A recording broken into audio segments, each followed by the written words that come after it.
It has begun. Jerking, eating, drinking. What are we doing? So it has. We're not doing any of that.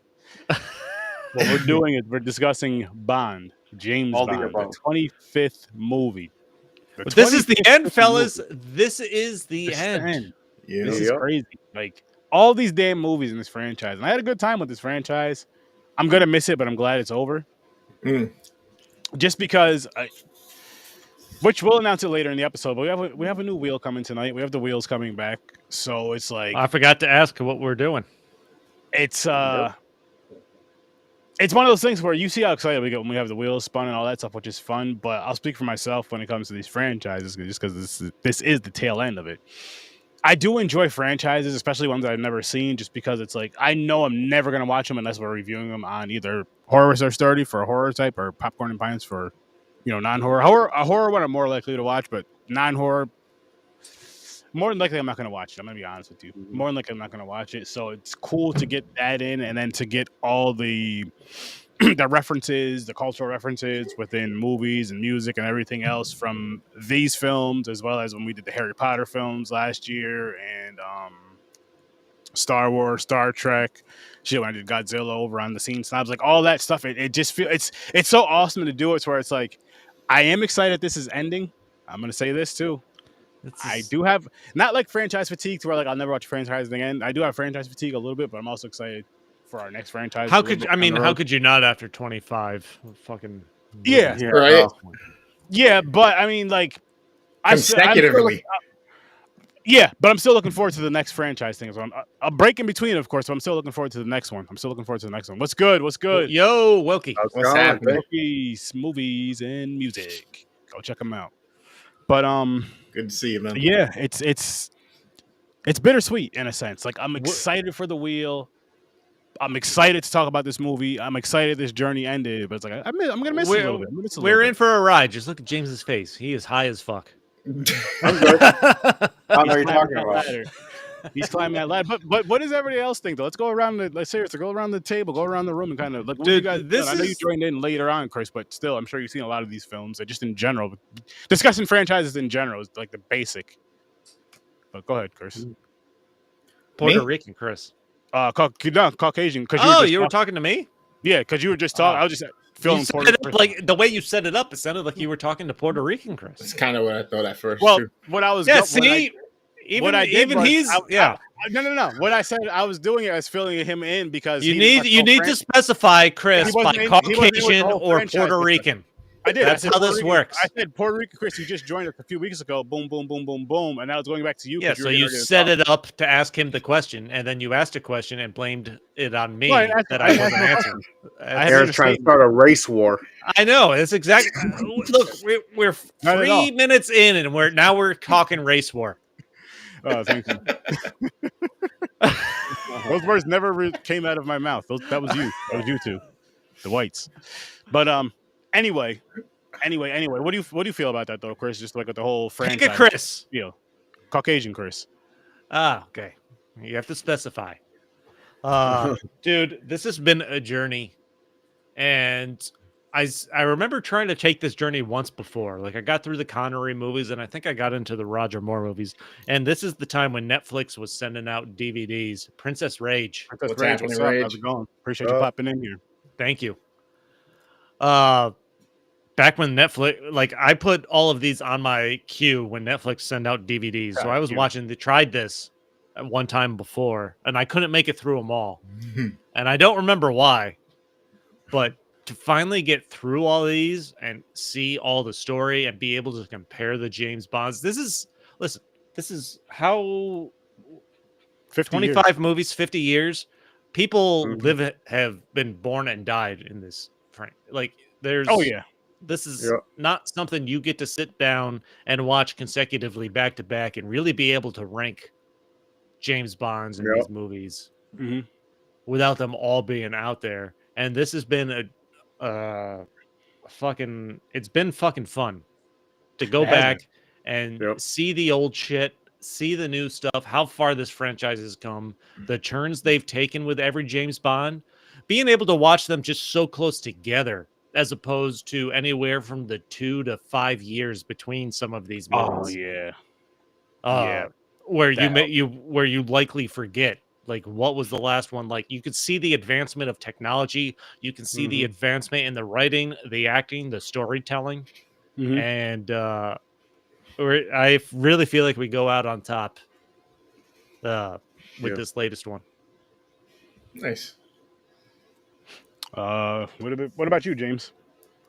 Yeah, the same thing he's saying. Like each Bond, like when they switched the actor, you could see it evolving. The tone turned darker at a certain stage. You're like, okay, now they're getting serious with the spy stuff. It's not like a gimmick. They really flipped the switch with Daniel Craig. They flipped the switch with Pierce 100%. Brosnan. Yeah. So before Daniel Craig, Bronson, Roger, Bronson's getting too close to the Craig. It's like the beginning of it. But Craig is like, because before Craig was, Bond's goal was, I'm just going to get in some shit, have sex, that's it. The Craig version, it's him old and breaking down. He's showing emotion now. He cares about things. So you see his mentality change. Seen Synopsis. What's good? What's happening? So he got more. He found out where caring is a strong, not a weakness. So he's like evolved in a way. Yeah. Well, it's not even that. I think the Craig movies are really the only cohesive Bond movies in terms of an overall story. Like there's links for other Bonds and their movies, like between the movies, but Daniel Craig movies are literally one after the other, and they tie it all together to some extent. No one time jumps, story. No years passing. Yeah. But you got anything else, James? For it? No. Like as far, I had fun with it. Yes, it's nice to have. Like, we're finally done. Just the franchise thing alone, not because of Bond. Bond is good. I like it. I enjoyed it, so I'm not like regretting it. Or like if we had more, I would watch them, of course. But yeah, like you said, I missed the wheel. And we're gonna have fun as hell when next franchise we do, because we're still gonna bring franchises back.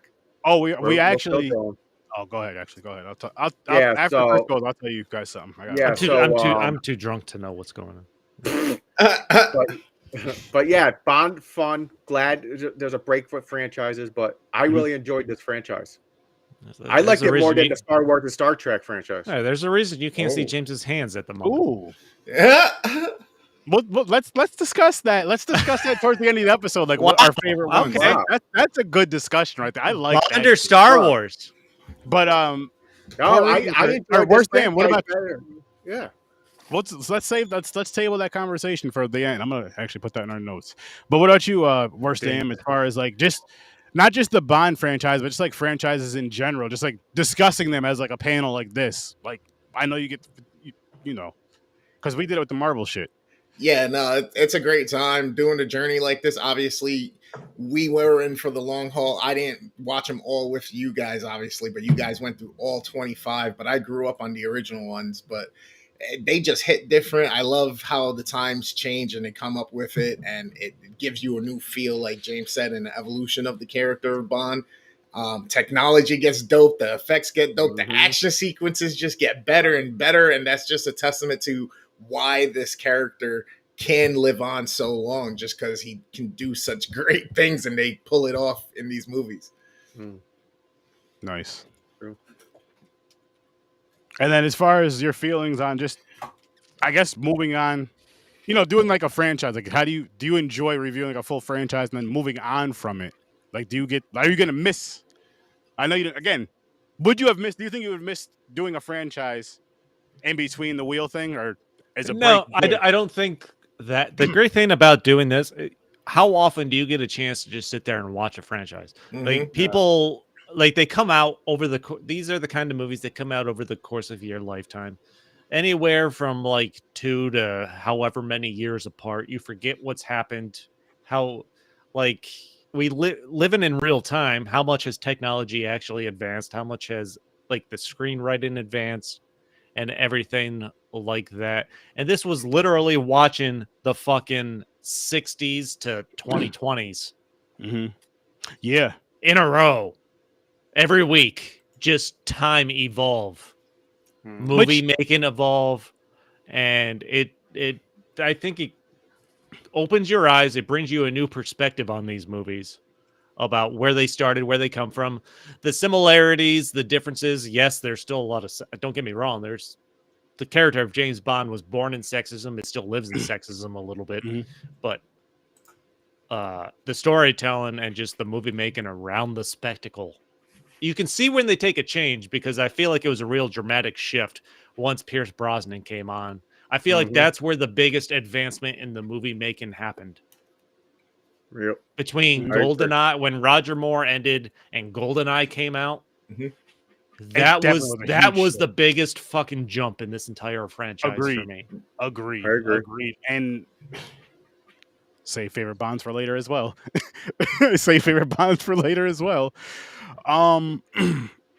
But shit, I guess we could dive into this movie though, and let's dive into early ratings then before we even get into the discussion of it, and kind of just see where they go from there. If anybody has a rating. Fucking 10. I think they went out on the highest fucking note they could have possibly gone out on with this movie. What about you, Worst Damn? I'm right at a 9, only for the fact that I hate that he dies. I cried. I was sad. I shed a tear. I shed a tear.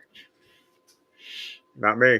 Watching fucking Daniel Craig stand there as the fucking missiles came down. Are you kidding me? He's radioing his girl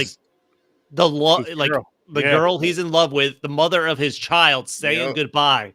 I'm like, fuck, man. Fuck. This hit me so much harder than I thought it would. Riddled with bullets and everything. And fucking Remy Malik was a great villain. Like, he's the only villain that actually shot James Bond.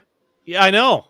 Like, his luck ran out. He emptied a clip into him almost. The luck finally ends, man. This was a 10 for me.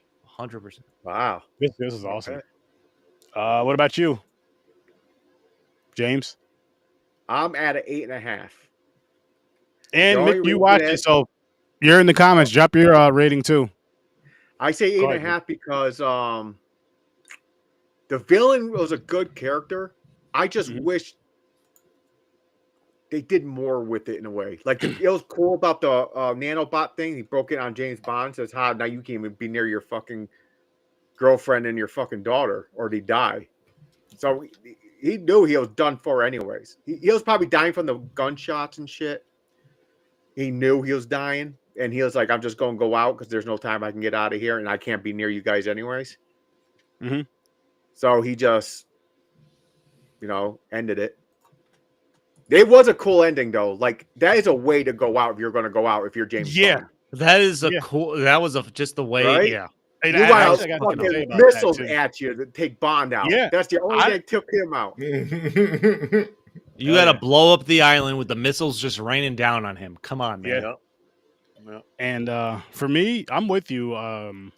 Stars from my bar, I'm with you with a 10 because, again, the ending alone, it's just like, because I look at it, I'm like, that's Bond's most unselfish moment, to where he was like, listen, first, let me make sure I get the love of my life out of here. Let me make sure I get my kid out of here. And this new 007, who I know can protect them. Let me get them out of here first. I'm going to go handle business. I know I'm not going to make it off of this island. And I also know that if I do survive this, there's always going to be somebody after me. If I retire from this shit or not, which is going to be after my family. So that's how I kind of took that ending. Well, even if he got off the island, it's not like he could be with his daughter or the daughter's mom again. That's what I'm saying. Like the nanobot. Like maybe, James, I see what you're saying. Well. Maybe they could have done a little more development with the villain, Remy Malik, and that storyline. Possibly even introduce them in the movie before this or something. Because he wipes out Spectre in this movie. Yep. Like, that's a big fucking leap. Is you introduce a new person that wipes out literally the criminal organization that was behind the first 4 movies that they tried to connect. Like, this is a big fucking leap that you're taking here. Just because you said it, how would you want to add him into Spectre? Just like kind of behind the scenes, you see him a little bit here and there, or he's like they bring in like you don't even so Daniel Craig's in 5 movies. You don't introduce Blofeld and Spectre until the Spectre movie, which is the 4th movie in these 5th movies. There's no indication that there could possibly be anything beyond, or that Blofeld would have any other like person with vengeance against him or anything like that. Like, yeah, like it's a criminal organization. They do shady shit. They kill people. But I feel if they're going to try, they probably could have done a little bit better job trying to interweave the story. Like, especially because that girl was in Spectre. So they could have had like a flash of her past with this guy. Yeah. It's possibly a lot to introduce into this movie if you're trying to wrap up an overall story. But I don't even care. Just by the way it ended, by the way I felt at the end of this watching, because we haven't seen James Bond die. 25 movies. Very freaking true. He doesn't die. You introduce, not only does he die in this one, you bring in a character that you can feel he has a natural connection with in Madeline Swan. Births his daughter, like introduce his daughter. You know it's his daughter as soon as you see her. Like, even though she's lying about it. Yeah. And he knows it. She won't acknowledge it, but you know he's sacrificing himself for his family. He has to. Yeah. He has to. And like doesn't think twice about it. Once he gets back, you know what was crazy about that and was like so like what do you call? I can't think of the fucking I can't think of the term, but where he was telling the girl, but when she was getting on the train, you'll never see me again. And then boom, I'm just like, holy shit. Holy shit. Like, those words did mean something, but not till later on, and not for the reason you thought it would mean. Not for the reason you thought it would be. You know what I mean? It was all out of like love and everything else and saving and protecting somebody else, not necessarily like, fuck you, bitch, you're a liar. You set me up. And all this other shit. Because that's what it was at the beginning. But that's what it was at that point in the train, because he thought she set him up. Sorry. He thought she set him up through that whole shit. Like, fucking, there's the scene in the car was probably one of my favorite scenes in the movie where it's really standing out to me right now is when they're sitting in the car and that whole group of people are how can shooting I say this online? They're on vacation in whatever foreign country they are. They figure out James Bond is there because, and I love this because Madeline, who this blonde woman he's with now, encourages him to go to Vesper's grave, the woman he falls in love with in the first of his movies. Daniel Craig's movies, and basically let her go, acknowledge that she's passed, that time is done. And then he goes to the grave, he finds a card that Spectre left with the Spectre symbol, and it blows up. And now he's so sure that this is the only girl they've acknowledged he's loved since Vesper in these 5 movies. Yep. Yeah. And now he feels like he's been betrayed, even though he hasn't. Like, Blofeld plays it perfectly. He does, because that's an easy way to be like, yo, she fucking set me up. Like, she told me to come here. I came here, and boom, I'm damn near gone. He goes there out of love for her to say goodbye and acknowledge that he's okay to move on. And then after that happens, he sees it as such a huge betrayal, because how else could they have known I was here? Yeah, and the crazy thing is, like, and they made for the viewers like to set it up like that, because then it went to the next scene where she's like dilly dallying, put makeup on, like she's about to leave town, and you're like, oh shit, she really set him up. But then that's when he comes in pissed off, says, I don't want to see her again. But then you find out she really didn't set him up. It's crazy. That fucking car chase, Aaron. Like he's mad at her. They're still trying to escape the Spectre because they're calling her a daughter of Spectre. And then he's stopped. He's letting them just pound on the fucking car with their bullets. And she is begging him to do something. We have to talk about this scene, though, because you have to think of what level. Like, I understand being pissed off or whatever because you think somebody set you up, but what level of fucking petty do you have to be to just sit there when you know what your car is capable of, and because that glass could have barely been touched on that car, and he could have had that shit, did the spinny shit with the guns, and just took off as soon as he got there. But he was like, "I'm gonna teach her a lesson." Yeah, how petty do you have to be to put your own life in danger? Well, for is some it shit like that? Is it that, or he's hurt so bad that he just doesn't care? Yeah, there was a moment where he even Yeah, looked I at the think that's what it glass and was. you could kind of see on his face like he was like, "Oh shit," you know what I Like, mean? Like it's about to come He's through.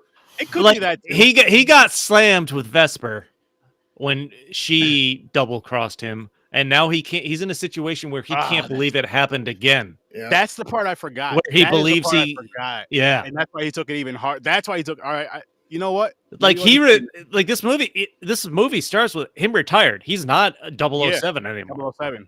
He's not 007, which we do have an awesome 007 that was Yeah, and I really like that relationship where I don't know the actress's name, and I'm gonna pull it up. Something but they Sidhu or something. yeah, like they that. bring in the black woman who's the new 007, and she's awesome.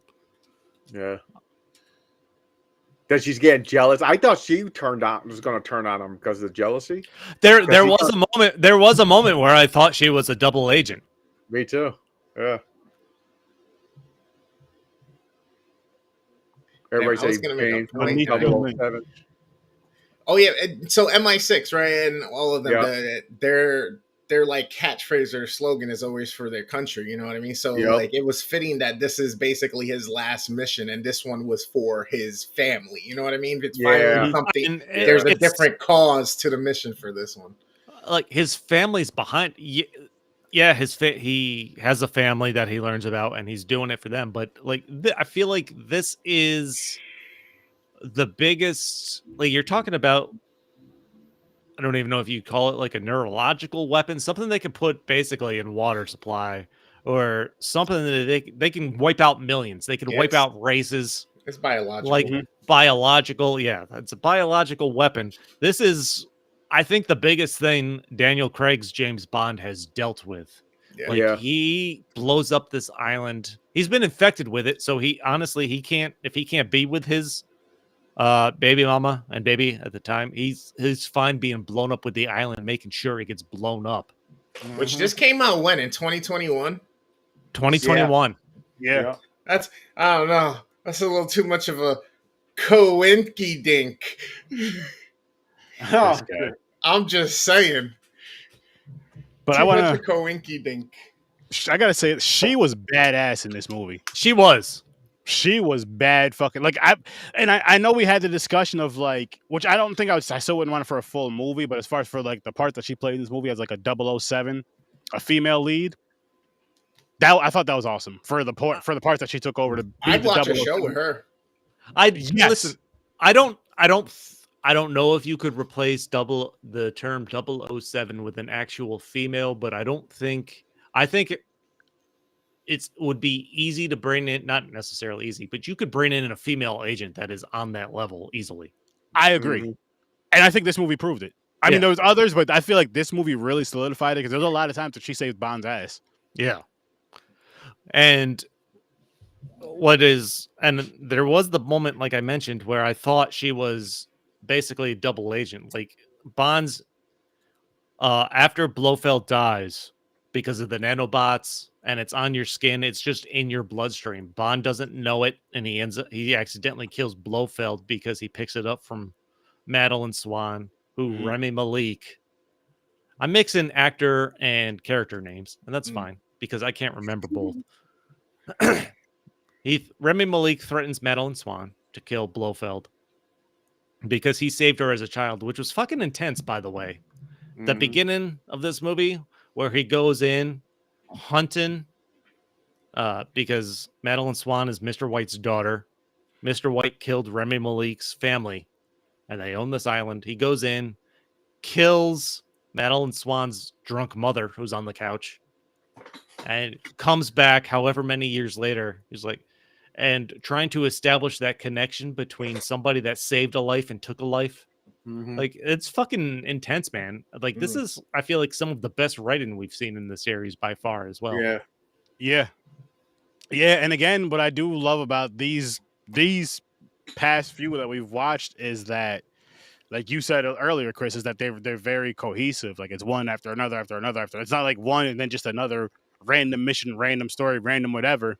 Still 007, still this is what happened in the past, but it's still like not a story tied to it. Versus this, and it makes you. This one makes you care more, like not like about Bond and everyone else, like kind of tied with him, like his group, his little group that he's kind of going through with these last few films, or it makes you care more about it because the stories kind of just they're more cohesive, and you can kind of see the which is funny saying this, but the bonds between between Bond and his crew, really, like you could really see how much they really care about each other because of the way the stories are told in these movies. And I mean, shit, when Bond passes in this one, how upset everybody was, how sad everybody really was, and other agents have passed in these movies, and they've never seen like. It was always like that's just a part of the job, even though they kind of said that with Bond, but this was like more felt like yeah, this really hurt. that's an interesting thing because they've had other double O's die in these movies, and they've never had a scene like they do in this one where they acknowledge that, have a drink. Because 007 was the top dog. Everybody, he had to piss people off, but they all loved him and respected him. Yeah, but you would think, even with that, if another one dies, there should be some kind of real acknowledgement. Like they don't really show funerals. They show them dying. Like the guy, I don't remember which movie it was 009 running away in a clown costume that gets killed? Yes, I believe so. In one of the movies. Yeah, like, something like that. They just verbally acknowledge it. Like they don't do anything to like mourn that for a minute. It's true. So maybe that could have added to the series. A little more weight to the series. Yeah, but again, I feel like it's also because the series is more tied together. The stories are more tied together to where you actually care because it's like, oh shit, I can remember more from the past movie than I can from these other ones because it's something completely different. Like Spectre was still connected to this film right here. You know what I mean? Mm-hmm. Versus it was almost like the other Bonds, as good as they were. It was almost like they were like a series, like a show series, where it's like, okay, episode 1 is like a Batman series. Like episode 1 is this, episode 2 is this, episode 3 is this. It's all connected because it's Bond, or it's all connected because it's Batman, but it's different episodes. And that's how I felt like those other Bond movies kind of were. Not in a bad way at all. Not in a bad way at fucking all. But kind of, sort of, maybe a little more connected than that, of course. But this just felt more like a connected franchise. Like you could take these 5 off of here and boom, this is boom, this is, you know what I mean? This is the one. So you don't need to watch any of the other ones. Okay, here's an interesting question. So we're going into a new generation of Bond. Amazon owns the rights. They're trying now, for better or worse. We don't know what they're going to really do with it. Mm-hmm. Coming off of these Daniel Craig movies, where these were 5 movies tied together, as much more so than any other character that's played Bond. Can you make these movies without having some kind of end game in mind now over however many movies you plan it out? Can you just have individual movies until an actor just gets too old? Because the James Bond character is not going to go away, and nor should it necessarily. But can you have a movie just for the sake of a single independent story with James Bond going forward? Or do you plan it out over the course of 3 to 5 movies and build towards that moment? Oh, that's a good question. I think if Amazon's going to do anything with this franchise, I think you pick a James Bond, you plan out 5 movies, depending on whatever your timetable is, and you have an overall story you need to tell. I don't think you get away with making a single, like, beginning to end story in a single movie.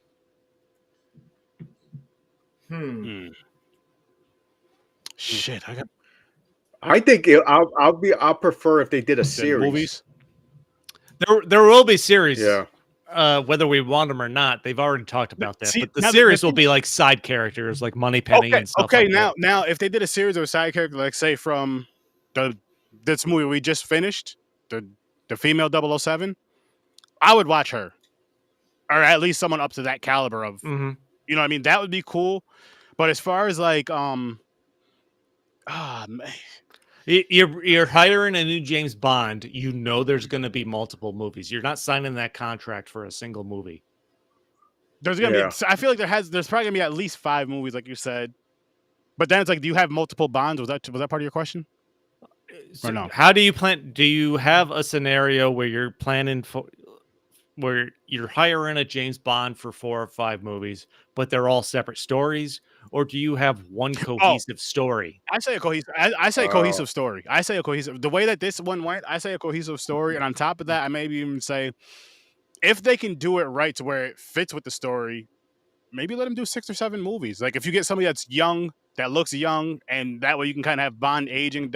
If you want to do that, if you wanted to kind of go that route, but then again, I don't know. Maybe 5 would be the limit though. At the same time. But then it's like, how many are they going to try to be catching up to these? Like, is Amazon going to be trying to catch up to these Bonds? Like, are you going to do 25 more fucking Bond movies? So we have 50 Bond movies. Or are you going to do like just 5, 10 more and then make a bunch of series?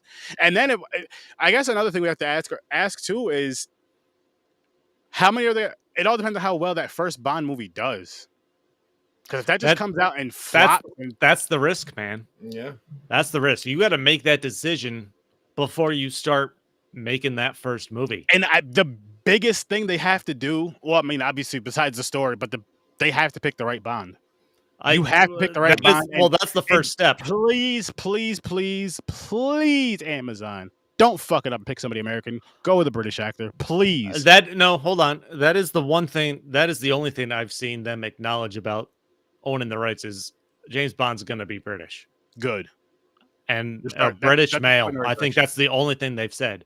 But other than that, no one's been super thrilled about Amazon having the rights. Yeah. Yeah. Now, would you want them to continue on this story as a brand new Bond story, or do you want them to rewind? Yeah, what do we want to see? Like, what do we want to see Honestly, here? This Bond dies and they just hire somebody new? Honestly, I'd want to see something fresh and new. And I'm only saying that because you feel like from the 60s on, let's just say I'm sure it was more than every decade, but let's just say every decade, the gadgets got so much better. So it's like, this one came out like 2020, 2021, let's say. I mean, it's by the time who knows when the new Bond's going to come out. So either way, I feel like it can kind of, but the only, I say just let it keep going. So you want to see them, someone bring in some new 007, but acknowledge that this 007 died and take over the mantle, or that this never happened? Take over the mantle. Like it's passed on. The name Bond and 007 is a title. I like what Wilkie's saying, by the way, in the comments. I don't want to have to follow a bunch of shit just to watch the movies. Yeah, basically. I mean, and honestly, I feel like they shouldn't do that because I don't watch it, but I know there's a lot that do. I guess I'm concerned they're going to try to take a Marvel approach to this. I was just going to say maybe Stories and Worst Damn can kind of speak on that more as far as like watching the Marvel shit, and whoever else is in the comments, because I don't watch Marvel like that, but I know I got Marvel fatigue just from going from through the Endgame shit. I was like, they were great, they were excellent, but then like a lot of stuff from huge Marvel fans on Marvel had, like, they were complaining about like the ones that are coming out after that, and the big thing was it was just getting rushed out, and there's like you have to watch like 18 different things to be to watch this story or this next movie. It's like, just do the movie first of Bond, do a few movies, or do the series first, and then if you want to connect it like that, cool, but don't have it to where I gotta watch fucking 6 episodes of this, 4 movies of this, 10 episodes of that to watch the next movie of that. That's too much. That's why I think what a lot of the concern about Amazon is, you can make these movies. You could probably do series about a couple of the side characters, and then just have maybe a small reference or Easter egg to those separate series while you're watching these movies. Okay. Not something that fucking affects the whole 2 hours that we're going to be spending watching. I was going to say, so what? Here's one, just because I just thought of this. What if they did have a series and the movies were connected, but here's how they're connected. So like the side characters more so that you learn about in the movies that you don't really get. You get more of their backstories and shit, and then they're like in the movies, so you know who they are, but they're not like. Well, I don't know if you're gonna do a Bond spinoff. I don't know how your first choice isn't Moneypenny. Yeah. Or Q. I want to see something about Q. But I mean, at the same time, though, you could have all those characters in one show, so to speak, instead of having it. Because then, because I'm only saying that because if you have a Moneypenny show, then you have a Q show, then it's like, okay, now here's M. Maybe I'm not saying they would do it. Definitely do it. But Moneypenny and to Q. be fair, Q is kind of running the gadget department, so I don't know how you could base a show around him as opposed to him being the easily a secondary character. Bond's in a pickle, and he has to create something. Like he got By the way, to create something. He's got to get forgot out there and I forgot which movie they introduced the younger Q in, but I'm a big fan of the turn they took. I like him too. It took me a movie to like him. But there was, who did I not like? I can't think of him. The new M, I don't like. I didn't like him. I don't mind him. Ralph Fiennes. Yeah, I just couldn't. Yeah. I just couldn't connect with him. I was like, bring the older. I loved her. The previous M, I loved her. So just like Judi Dench. Shout out to Judi. She was great. Listen, but this is also the first generation of Bond where we've seen an M die and be replaced. Yeah, that's part of the overall story, man. Yeah, and then I mean to end it off with Bond dying, which is just like holy shit, and really quick. Where Felix? I was thinking about this earlier from when we were talking about fucking Felix, man. Yes. Oh, we haven't even talked about Felix. No. Poor Felix. Yeah, that was Bond's boy. That was his brother. That was his best friend. That's he acknowledged him. Bond acknowledged him like he was his actual family. He did. He said that because when his when the dude was on the ground dying, laying down on the ground, he's like, Bond, help me. I've had one brother, and his name was Felix. And his name was Felix. Then he put that truck on him. I was like, oh. That's the only time in any of these movies where Bond, like maybe a distant reference of a parent, and Bond has acknowledged a family.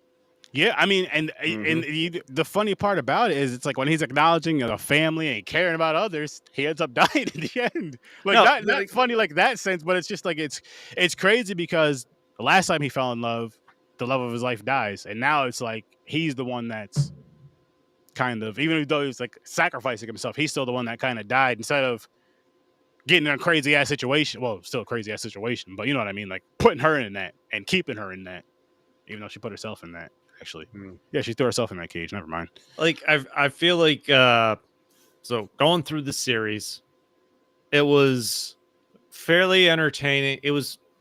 I would rank them as fairly entertaining through Roger Moore. Like all of them are they're fun to watch, and then you hit Pierce Brosnan with GoldenEye, and you're like, holy fuck! Yep, there is a turn here. And they finally picked up on getting with the times and doing something different. You get to Daniel Craig, he is the most fucking brutal James Bond. I think he's the most complete.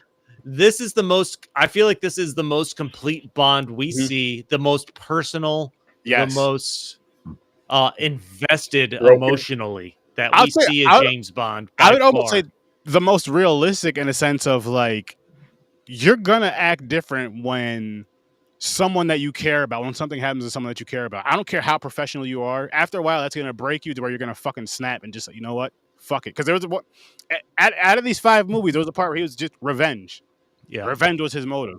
Yeah. And as an agent, that's not supposed to be, as his profession, that's not supposed to be your motive. And that was his motive at one point. And it's just like, this was good. There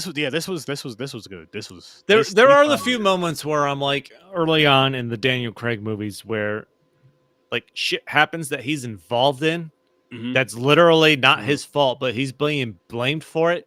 Yeah, and he just doesn't say, "No, I didn't do that." He just he's just literally he's fine with being blamed with shit. I'm like, just say you fucking didn't do it. It would have not caused so much trouble. Like M is yelling at him because she thinks he killed these people, and he literally had nothing to do with it. He's like, that wasn't, and he doesn't even bother to say, "No, that wasn't me." Like, like I understand being like not caring and things like that, but if I'm being accused of something I didn't do, I'd be like, "No, I didn't do that. I didn't do that at all." It could just be he's just so used to people blaming him for it, so he don't give a shit. So he's like, "I'm done. Okay, sure, keep going." It's like, okay, my bad. It's like he's like, "Fuck this. Why bother arguing about it? Everything that happens, you're going to say to me because he's going to have to do some shit anyway and make it right, and then you're going to be like, "Oh, Bond, thank you." Yeah, yeah, you're a hero. Yeah, because how many times isn't that treason he went rogue like 2 More times. than that. Yeah, every time he got reinstated, the motherfucker was outcast. Yeah. Let's go. Every movie. Yo, you know what it was, Jay? It was like with Resident Evil where the chick gets caught. Every movie is back at that center and it's chained up again or whatever. Not chained up, but you know what I mean. Now they tried to play it off with M. Like M is like giving him a lecture, but then at the end kind of hints like, so yeah, keep your license here, but so where you gonna take a vacation? Like kind of like winking. Yeah. Go The first hour of every Bond movie is everybody doubting him, and even though they shouldn't because he's never been wrong, or sending him on a vacation to do a job. Like that's like it's funny. There's some things that probably won't change, and they not necessarily need to or anything like that because you kind of have to suspend reality a little bit, of course. But and that's something I'm hoping that they don't mess up or don't change in the Amazon ones is like the little things that you can kind of complain about in Bond, but you watch through it and you're like, you know what? Fuck it, it works. I love it. Don't change that, please. No, don't change too much. There's definitely aspects to these movies that you just toss aside and you're just fucking let it roll because you know what you're in for. I'm gonna say this right now. I feel like we should all be in agreement. If this whole new Bond shit comes out and there's no ski chases, there's no sharks, there's no. I'm never going fucking. If I ever meet anybody with James Bond, I am never going fucking skiing with them. Oh no, I'm not. No. As a matter of fact, I'm not doing anything with them. I'm not getting. I'm playing with them. I'm not going on a boat. Yeah, no, I could just be a person. Yeah, nah, man, I can't. I mean, what's your name? James Bond. James Bond. You know what? Fuck this. Peace. Nope. I'm driving. Okay. Nope. Yo, as soon as you say your name, what's your name? Bond. It's like, oh shit, that's the new guy. What's his name? Oh, that's Bond. Oh, all right, fuck it. Peace. I don't even want to know his first name. Don't need to know it. Sharks, all underwater that shit. fights. But you want it in the movie. Like you want that in the newer movie. If they do when they do the movies, you want that in the newer movie. Well, I'll say fuck that. It better be in the first movie. It better be in the first movie. I'll say that, dude. If it's taking place on an island, sharks are all automatic. They're gonna push. Yeah, but we need sharks, submarines. We need a ski chase. We need something. Maybe we're gonna trifecta. Maybe robot sharks. No robot sharks, James. We don't want robot lasers. Fucking don't lasers. Give them ideas, then they're gonna be doing too much stupid shit with it. I want sharks with lasers. They're gonna end up really fucking it up and letting AI do the whole damn movie, which I hope they fucking don't. Wow. Listen, I don't know. I'm kind of leaning towards. I hope they could. They continue it from the the movie. I hope it's like they choose a different. you know what? The casting. There's been no casting for the new James Bond, but I think the casting is going to tell us a lot in which direction they're going to go. Whether they use Q or the M from these movies, like Q, a continuation of this Q, you could still do. He was younger in these movies. Yeah, I liked him a lot. If you bring in Ralph Fiennes again as M, if it's a complete reboot and they're introducing all new versions of these people, I feel like we are going to get a brand new James Bond. This has never happened. Anything before this is wiped out. It's going to depend on, I feel like, honestly, what we see the casting. Honestly, I feel like they should just hit, even if they want to continue on with the story, I feel like they should just hit kind of like a refresh and just all new cast. I feel I'm like 95% sure it's an all new cast. The biggest reason why I'm saying that too is because I think it'll give it a more of a fair chance than if you have it tied to, because you're gonna have it too tied to the last one. To say if you have Q or you have M or Moneypenny or any of those, which I'd love to see. Don't get me wrong, but it's just like fuck, this is tied to this. You know what's interesting? One of the things, and I don't know why I just realized this, as we've gone through these 25 movies.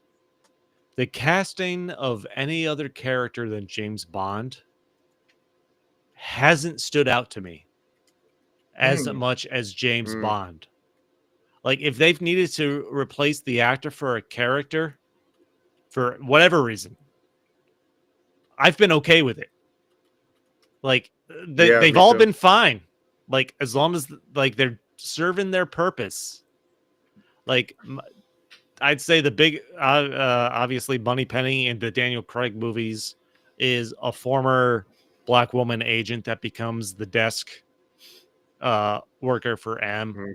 Like, it worked. It was great. She was great in her role, but like, you're not focused as much on them. The new Q is awesome. Like you can, Yeah, I like like the new Q, and I love the new Money Penny. the new money. Yeah, like does it matter that much for those characters as long as they play them the way they I need would to Yeah. play them? I would say as far as like it doesn't matter as far as like having like a big name or whatever. Acting chops, I'll say yes. British, yes. Gender doesn't matter for No, those characters. Yeah, it's particularly after Judi Dench when they brought her as M. They Yeah. can go any way they want to go with going forward. I feel like with them. Fair, Yeah. fair. But it's tough because it's one of those things where it's like I'm saying we'll see what happens, or who's to say if we'll even fucking watch it? You know what I mean?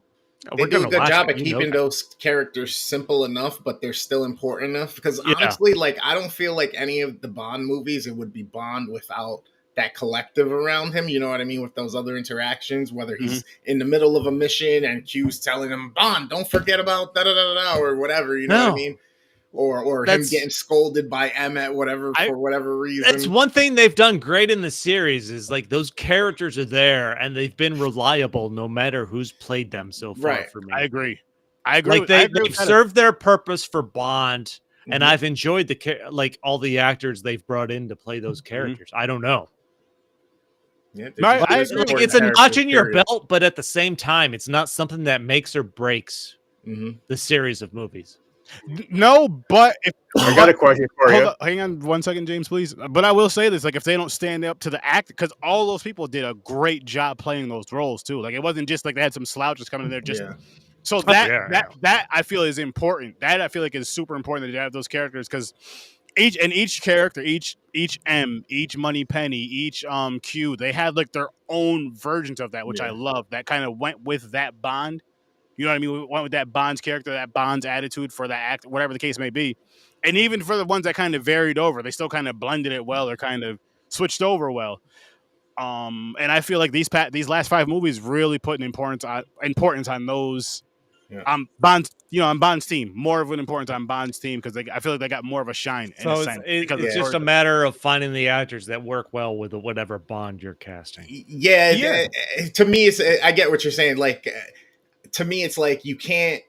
I feel the same way about like, well, not the same way, the opposite about Alfred in like the '89 movies, and then Michael Caine's Alfred. It's like, yo, those are the two Alfreds that stick in my mind. You know what I mean? It's like before Michael Caine, it was always the first one from the '89, and I'm like, yes, man, that's Alfred. You know what I mean? Yeah. Agreed 1,000% on that. And so it's more so of just the chemistry Bond has with the actors than who's. I would say it's that, and I would also say again, those characters they have to be able to make it them, like to make it their own, so it's believable. Like how these again with this whole franchise, I feel like every actor did a great job at their, the ones that had those main roles did a really good job at those main roles. I don't know. They're gonna reboot it. You know that they're gonna start with fresh. They're gonna milk it for all it's worth. How would you guys think? Oh, go ahead, James. What about Amazon does this? What about Money Penny becomes the new M? Because Money Penny's still in it, but she's the head of the place now. She's been there for Bond forever. She knows what that title does. So the new Bond comes in. They get stuck in a relationship because of the title. It's an interesting idea, but Money Penny's never been wrapped up in the political aspect of it. Much as M, the character of M has. But she went to a desk job that could move up and towards that area of level.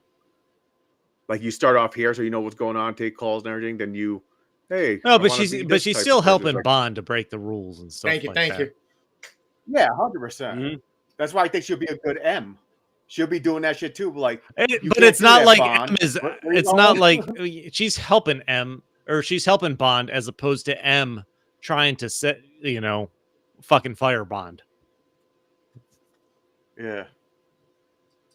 It's an interesting idea. I'm not saying it couldn't work by any means. Yeah. I'm just saying in a scenario if they continue it on. Bond dies or replacing Bond. So they got, like you said, you got to jumble characters around. And because years are going by since he died, new 007 comes. Moneypenny could have had a promotion. I see what you're saying. She's went up ranks and became the M and shit like that. Then you got a Bond that's like 3 years of 007. Then we start seeing his stories because they already have a connection. Honestly, they're not starting off like a rookie. You're not a rookie if you're 007. What I'll say with that though, James, is where I guess you can make it work with Moneypenny becoming M is from these 5 movies that we just watched is how badass Moneypenny is in this. You know what I mean? I like the fact that they introduced this Moneypenny by shooting James Bond. By her being an agent, so she has that backing of being an agent. And this, that, and the third. This is the only Moneypenny we saw with any kind of background. Yeah, it explains her love for James Bond. It's a trauma thing. She feels guilt. Is for guilt love. So she wants some guilt dick. Is that what you're saying? Maybe. Yeah, she was so. Speaking of, what's the count? Like she's in love with him. James Bond doesn't sleep with anybody in this movie outside that he hasn't already slept with. So we ended at also 58. We ended at 58. Oof. 58. I'm a little disappointed. We had him on a mission. I was kind of. I was hoping he had a family. There's no cheating. I was kind of hoping he'd hit 60. But no, 58, 25 movies. James Bond slept with 58 women. He did. I would clap for him, but he didn't get to 60. So that's. I don't know how you sleep with more than 2, but not 3. That's like 2.12 or something like that, or 2.6 or something like that per movie. It's like 2 plus just the tippy tip. 2 plus the tip. Hashtag tippy tip. 1.7 per movie. Yeah. Let's dive into some of these questions we had before we spin the wheel. Spin the wheel. I got it. Here's what they're gonna do. All right. What they're gonna do is they're gonna have a new Bond to come in. They're gonna show some of that situation, and then Bond's daughter's gonna come back trying to dismantle it all, and the new Bond's trying to take out Bond's daughter. Here's a question. Besides the obvious, who do we think is gonna be a new Bond? What do you want to see in a new Bond story? Tom Holland. No, besides an actor that's going to play James Bond, what do you want to see in a new story? Do you want to see a story where he has a family and a kid going forward? Do you want to see something where he's untethered completely and it builds to that over the course of 4 or 5 movies? Honestly, kind of how this one built. Not the same story, no, but kind of to where you kind of see him, because I'm saying they're starting from scratch, kind of where you get to see him kind of grow. You got to see him grow as, honestly, you got to see him grow up as a man through this film. Daniel Craig movies are really the only movies where they acknowledged him becoming a 007 through his death. Mm. Mm-hmm. Yeah. Bro, yeah. If I want to see as if this James Bond survived and he's so pissed off because he can't see his daughter and his fucking girl and all that stuff, and he's just angry in every mission. But if he already killed the people that are responsible for it, there's always a new one. Kill? You know that. You know how shadows work. They always pop up. No, yeah, I don't know. That's the thing with these. That's the only thing I can say about these 5 movies is like they introduced Rami Malek in this movie, who is essentially the ultimate bad guy he's been building towards, but there's been no build towards him outside of like him building to Blofeld. And this 5th movie, you could argue is probably a little bit of a money grab. Like you've established Spectre, you've gone after Blofeld, you've captured him by the end of the 4th movie. Like if you're going to make a 5th movie, what is it going to be about? This guy that wants revenge on Spectre and just fucking played everybody. That's the only thing where I'm like, it's a lot to bring in one movie. Yeah, it is. But technically, couldn't he be a hero? He took out a whole organization. The evil organization, kind of like a hero. I don't know. I'm on his side on this movie. Hey, some people agree with Thanos. You know what I'm saying? It's true. Yeah, there's a lot of people out there that don't need to be. He you could say that, James. Like he took out an evil organization, but that was more so of like, I'm gonna take this one over, take this one out, and mine is gonna take over now. Not like I'm doing a good thing. I know. Yeah, he was. Yeah, I kind of feel like it wasn't that great of a payoff either for Blofeld and his death and stuff like that. But I like the villain in this one, Cyclops. He reminds me of a character skin in Fortnite. With that said, I'm leaning towards a whole new Bond adventure from beginning to end. I think you got to have a cohesive story. Who's going to be James Bond? Henry Cavill's getting a lot of attention. I don't know. I think honestly, I think he's too big to play James Bond. Like the James Bonds we've seen have not been that physically large. That's do true. You think if like Benjamin Cumberbatch bulked up a little bit, and I love Henry Cavill. Cumberbatch, no. What about Jensen Ackles? Jensen's not British, right? Supernatural. Isn't he up for like Batman? Doesn't he want to be Bruce Wayne? Oh, I don't know if that's true or not. He does, but I don't know if it's true or not. Like everybody wants to be fucking the Bat. Yeah, you still Aaron Taylor Johnson's name still being thrown around despite Craven. What about you can't always be the main villain in The Boys? That's a lot of, you know what I mean? You can't blame it on the actor. Oh yeah. Oh, what's his? Carl I don't Urban? No. The other guy that plays the dude with the like red, white, and blue, the one that goes crazy. Oh, the blonde guy. Yeah. Yeah. I mean, he could pull it off. yeah, I don't know, man. That is, I can't wait to see who they end up on. Yeah, it's gonna be interesting. Jason Statham in a hairpiece. No. I don't want to see that fucker in any movie ever. No, we don't need that. Perfect one. Why not, man? Danny DeVito. Nobody needs a fucking Jason Statham movie. Nobody. You don't think I can play? He's the same character as Transporter in every movie. He's the same. Who was everybody's favorite Bond? Jason Statham. Craig. Mine's Craig. I like the darker tone. Fuck. The mental break. Man. It's very tough for me from the modern day ones that I consider like our age, our Bond. It's a tough one, but these I feel like pull off more of my attention, keeping me with the story since it is one whole. So I kind of say this is our Bond.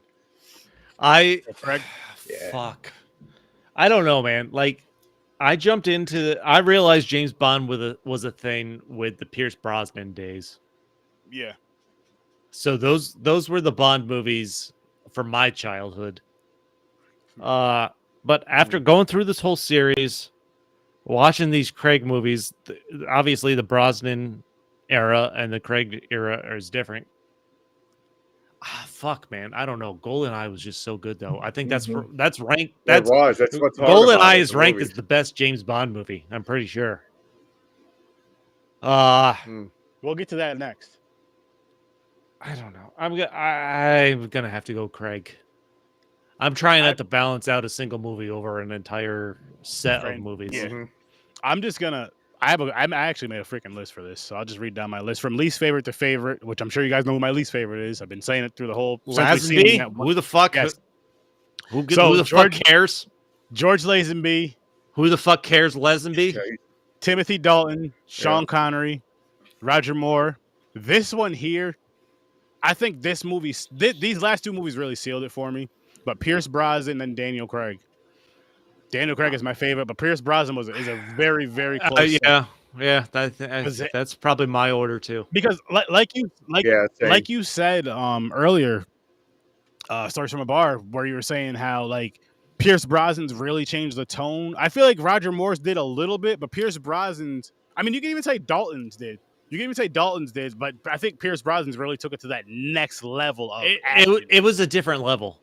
It took it to that next level of action to where like Daniel Craig was like, all right, I see where you brought me. Now I'm gonna take it up some. But the jump from Brosnan to those was a bigger jump than from Craig to. You know what it was? I mean, I think Brosnan. The jump to Brosnan was noticeable.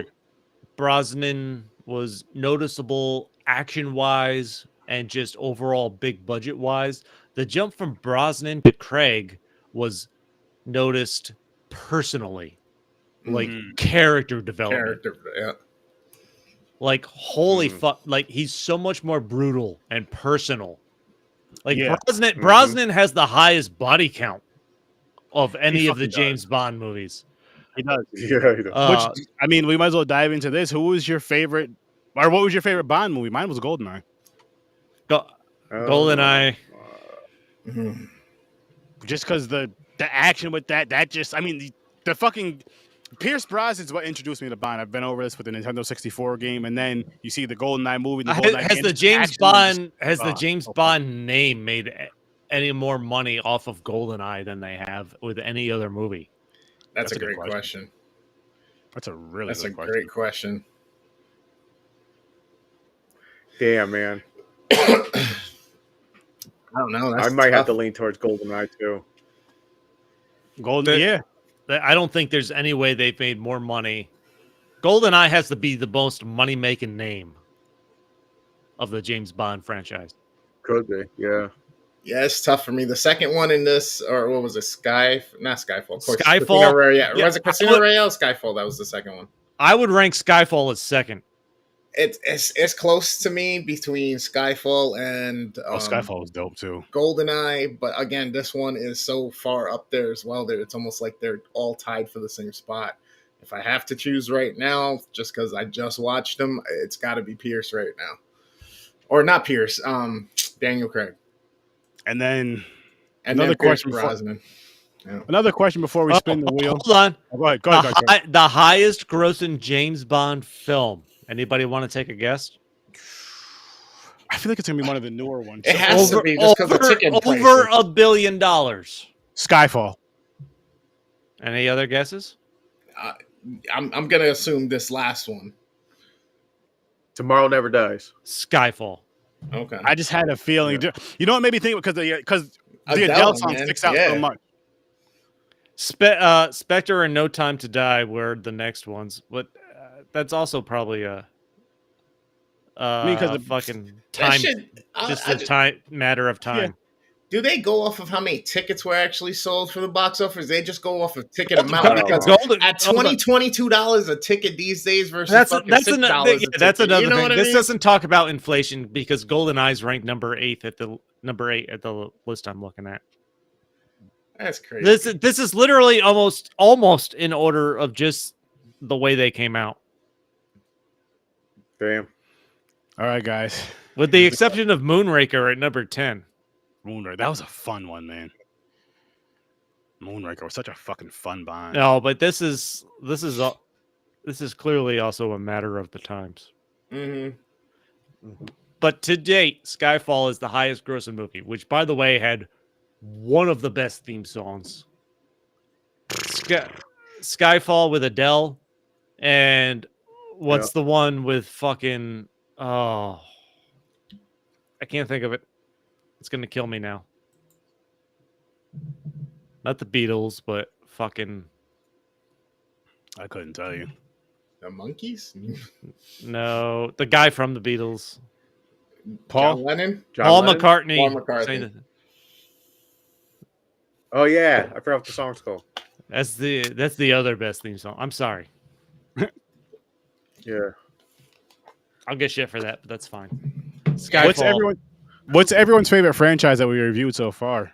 And if you've watched them out there that's watching us, let us know too in the comments. But so far we reviewed Star Wars, Star Trek, and that includes the old and the new of Star Trek and Star Wars, Harry Potter, and Bond.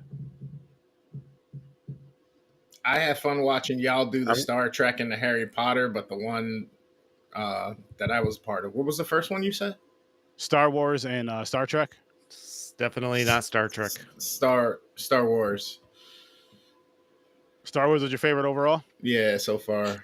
Or I'll say your favorite franchise overall out of all. That's too hard. I'm too drunk to think about that. But as far as what we've done so far, I'll go Bond, Harry Potter, Star Wars, Star Trek. Ooh. Yep. I'm with you. Same thing. Same order. Damn. I mean, I read the Harry Potter books and I was a fan. So they were good, but for some reason I really enjoyed the Bonds. They were just fun. And I mean, you got to see such a big evolution of the Bonds, and you got to see different people playing the Bonds versus all these other franchises. For the most part, you had the main. Well, besides Star Wars. It's not. It's not even that. This was the evolution in movie making and writing. We got to see along the way too. Yeah, you got to see a lot. Actually, fuck yeah, you got to see a lot of growth in technology and everything. Yeah, fuck. And I think what's interesting is the way they choose to handle. Because listen, when there's like 50 some odd books of James Bond that started coming out in the 50s, they're racist as shit. There's fucking womanizing the shit and stuff. Like, how do you adapt that stuff for more modern audiences and still stay true to the overall storytelling that you're trying to get across? Make a good spy movie based on the character that people know. Like, there's a challenge there. Yeah. I may have to agree with your lineup, Chris. Hey, Kim, if you're still in here, you're talking about Skyfall, Tomorrow Never Dies, GoldenEye. Which movie did you say was garbage? Or No Time to Die? Well, if she's talking about this one, she's wrong. I feel like that's important to say. That's why I want to clarify. I want to know. Hey, that's fair.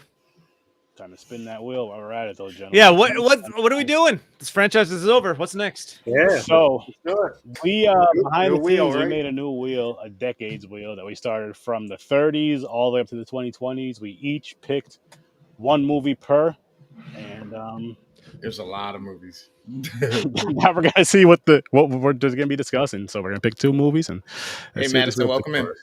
The decades wheel. Hope everybody's having a good show tonight. This is Popcorn and Pints. Thanks for coming on through, spending some time with us. Oh yeah, thank you. Bond tonight. 25. And anybody that takes the time out of their day to actually watch us idiots, thank you. We appreciate it. Yeah. Like, we really love doing this shit. So this means a whole lot to us. This started as a COVID thing, as us just getting together and hanging out and getting drunk and high. But now we're fucking however many years later. Yeah. And you know what's crazy? 30? Reefer Madness, 1930s. Nice. I've never heard of this. It's actually one of the ones that I have picked. Hang on, let me just... fuck it, I'll spin it again real quick. But Reefer Madness. All right. Oh, so we can mix decades in one way. Yeah, that's why that's why we did it like this versus like the other way where we had, the 80s wheel and all that other stuff. Is Reefer Madness even available to watch somewhere, anywhere? Yeah, it's somewhere. You don't know. It's somewhere. I saw it somewhere. Yeah. I forgot to take it off the wheel, but I will after this one. Are you familiar with it? Nope, never heard of it. Nope, it's going past up. The hell is this? Dolomite. Another one that was... That's awesome. It'd be an old-ass week. Yeah, the 40 years apart. Well, the 30s more and or the less. 70s. 30s and the 70s. That's how we're doing it next week on Popcorn and Pints, and it's going to be a fucking good time. I can't wait for that. Happy the wheel's back. Gonna miss this whole Bond thing again. We're ending it franchise with break right here, but we're taking a franchise break and shit. Look where the fuck we are, guys. Fellas, congratulations on making it through all the James Bond movies. Grab my and jug of water. Special shout out to Mick from the Scene Snobs. Hell yeah. For taking this ride with us. Our other brother who's not here tonight. Yes. Yeah. He enlightened us on a lot. This has been quite the fucking journey. It has been, and I'm excited to see what's next. And what I was gonna say earlier, because we've been discussing this behind the scenes, cat's out the bag now, but we are going to be putting together a franchise wheel, and that way we'll just, whenever we spin that wheel, it doesn't mean we're doing that next week, next month. That'll be the next franchise that we do. We'll discuss it behind the scenes. The arrow on the wheel is going to be in the shape of a penis. It's not, but we didn't discuss that. But I don't think that YouTube and all that shit will like that. It's going to be James's penis. No, but they won't. He volunteered. It's going to be too be on the lookout. Be on the lookout for the franchise wheel and just this decade. It's an Easter egg. You got to try to find it. Where's Waldo? There's gonna be a graphic of a microscope. We're gonna have to bring that on. I'm fucking drunk. Wow. So hopefully you guys will be here for that. But shit, make sure you guys check out the Scene Snobs. Make sure you guys check out Stories from a Bar, Worst Damn Gamer Ever, Horror Research 30, Popcorn and Pints, and just come back here next Saturday at 9:00 Eastern time. I'm actually gonna be gaming after this about an hour and a half from now. playing with a few fun people. Warstam's going to be there with me. I just got to take a little break. One hand on the controller, one hand mysteriously somewhere else. Nah, both hands on the controller for this Well, shit. I'm scared to be beating my meat for this game. All right. But before we maybe end, that's how he's salute to Bond. Yeah. Maybe he's got 3 hands on the controller. the agent, yes, definitely. Commander Bond. Commander Bond. Commander Thank Bond. you. This was definitely a fun journey. And you salute with your right hand, never with your left. We're here. Yeah, I know how to do it. And we're out. Thanks for popping by. Peace.